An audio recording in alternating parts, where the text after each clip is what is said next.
All right, welcome. We're here with Barbara and Katie, and we are here to discuss a proposal to investigate higher education, do completing a degree and including online courses influence the locus of control in returning adults.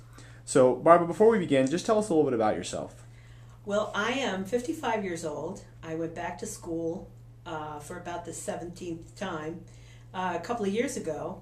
My first major was music. I'm an operatic singer, and I never completed the degree.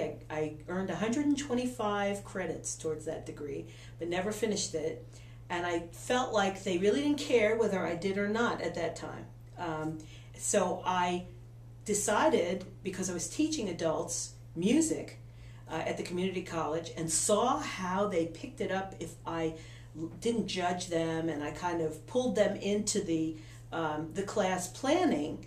I saw how they were picking up all the information like kids, and I decided that this was something that I had just sort of stumbled on, but it was important to investigate it. So I went in and got a psychology degree within 2 years, and now I'm in my master's degree program at Alliant International University, and I am so excited about this that I have decided I have to go in and try to document some of it. There's very little literature on it, very little testing been done on it, and a lot of the schools are very confused about what to do with us. So I thought that this was a really good way to sort of give to the community of adult learners. Wonderful. Now, you kind of touched upon it a little bit, but can you just further kind of unpack the purpose of this research? The purpose of the research is to guide universities and colleges and even extended learning centers like the Osler Learning Center in research on how adults view their newfound career in learning.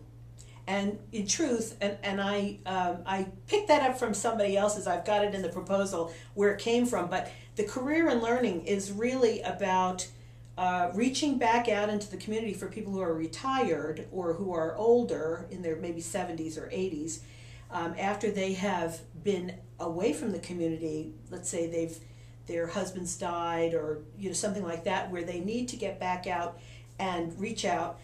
Or people like myself who from the 30s on have found that they have so many things that are pulling at them that they need something for themselves.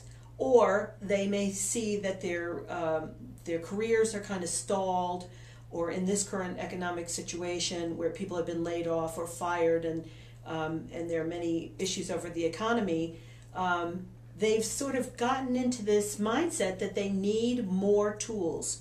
They need to understand more about how to grab hold of the decisions they have to make.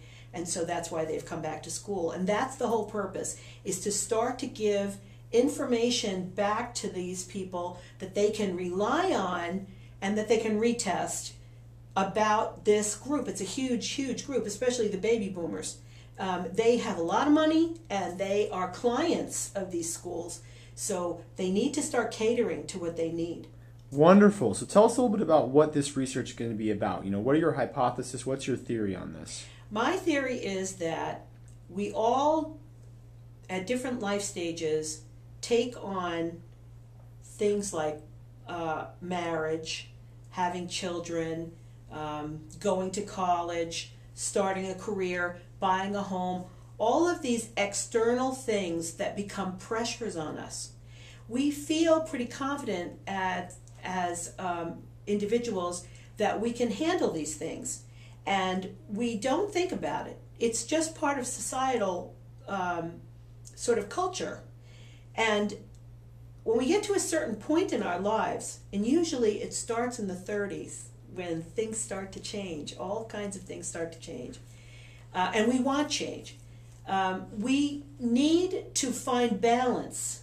We need to find what locus of control in social learning theory by Roeder is about, having a feeling of internal control or a feeling of external control. It's on a continuum. And we are at some point during our lives, any point during our lives, at one of those set points. We're either down here near the external control bottom or up here near the internal control top, but it's a subconscious thing. We don't really focus on it on an ongoing basis. We don't say, oh, now I need some more internal control today, and I go after, something. But people who feel externally controlled might be more likely to not push for a raise, not get out of an abusive relationship, those kinds of things. They might allow themselves to be controlled in that way.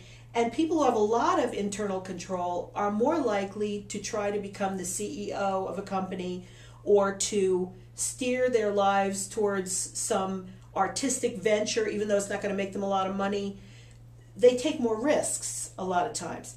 Well, when you get to this point in your life where you are tired all the time and you feel stressed out and you just don't know what to do, you could either, shoot your family and walk away and think you've just eliminated all that stress, but of course that all comes back to you. That's not a very good thing. Those kinds of things. Or you could go back to school. And when you go back to school, what happens is that you start to feel control right away. That's the theory. You start to feel control come back to you right away because you're the one signing the paper. It's not the whole family. And it's nobody pressuring you to do it. It's you. And when you get to the point where you've completed a course, you start feeling even more in control. Now you're able to confront some of those pressures and feel like you can handle them better because you feel like you have tools.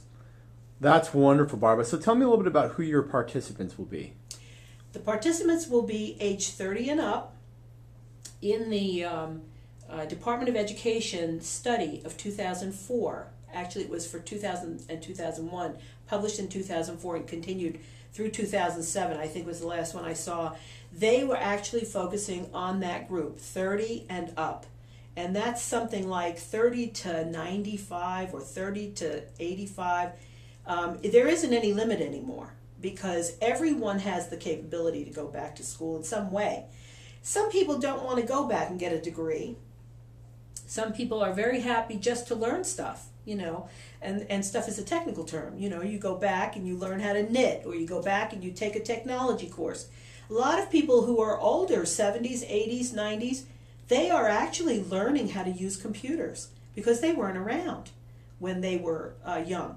So they are now getting back, emailing, they're going out onto websites and ordering clothes and things like that. So they feel like they want more help with those kinds of things.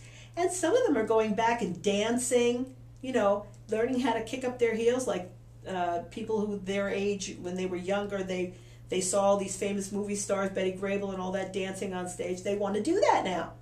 So colleges and learning centers are focusing on that.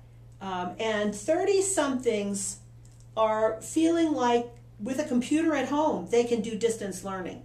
They don't have to be in the classroom.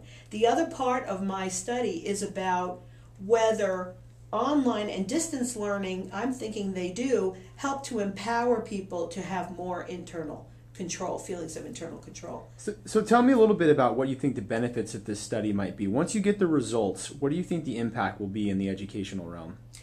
Well, I hope that they are going to read it and say, this is kind of a no-brainer. We really